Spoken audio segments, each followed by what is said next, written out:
Delhi police की special cell ने खालिस्तान जिंदाबाद फोर्स के 2 एक्टिव मेंबर को दिल्ली के जीटी करनाल रोड से गिरफ्तार किया है। ये दोनों वही शख्स हैं जिन्होंने 14 अगस्त को पंजाब के मोगा ज़िले में जो प्रशासनिक कार्यालय है वहाँ पे खालिस्तान का झंडा फहराया और भारतीय तिरंगे का अपमान किया। पुलिस का कहना है कि इन दोनों से लगातार पूछताछ की जा रही है, लेकिन एक बात जो साफ हो चुकी है वो ये कि इन दोनों के हैंडलर विदेशों में बैठे थे। इनको यूएस से कमांड दी जा रही थी, जिसके बाद इन्होंने इस तरह के एक्ट को अंजाम दिया और इनको इस तरह का एक लालच दिया गया था, अगर ये काम ये ज़िले में अगर खालिस्तान का झंडा फहराते हैं तो इनको $2500 का इनाम मिलेगा, और यही काम अगर वो दिल्ली के लाल किले से करते तो उनको $1,25,000 का इनाम दिया जाता। तो इस तरह का जो प्रोपेगेंडा था वो खालिस्तानी एक्टिविटी को बढ़ावा देने के लिए वो लगातार फैलाया जा रहा था, जिससे रेडिकलाइज होकर इन दोनों युवकों ने ये कदम उठाया। पंजाब में जब इन्होंने इस हरकत को अंजाम दिया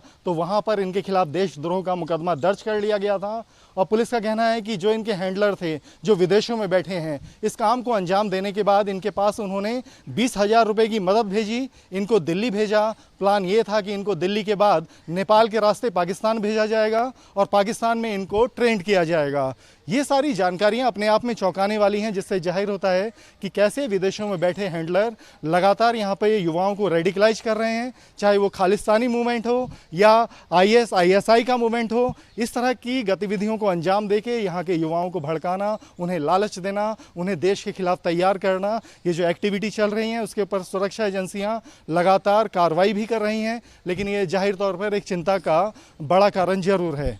कुछ दिन पहले दिल्ली में एनकाउंटर के बाद ISIS के आतंकी यूसुफ खान की गिरफ्तारी और अब खालिस्तान जिंदाबाद फोर्स के 2 एक्टिव मेंबर की गिरफ्तारी से जाहिर होता है कि किस तरीके से दिल्ली आतंक का केंद्र बनाने की दिल्ली को कोशिश की जा रही है। इन सभी आरोपियों से पूछताछ में जो बात कॉमन तौर पर सामने आई है वो ये कि इनके हैंडलर विदेशों से इनको ऑपरेट कर रहे हैं, जो इनको ना सिर्फ हथियार बल्कि फाइनेंस भी उपलब्ध कराते हैं। और ये सारी चीज़ें जिस तरीके से लगातार एक के बाद एक सामने आ रही हैं, इसने सुरक्षा एजेंसियों की चिंता बढ़ा दी है।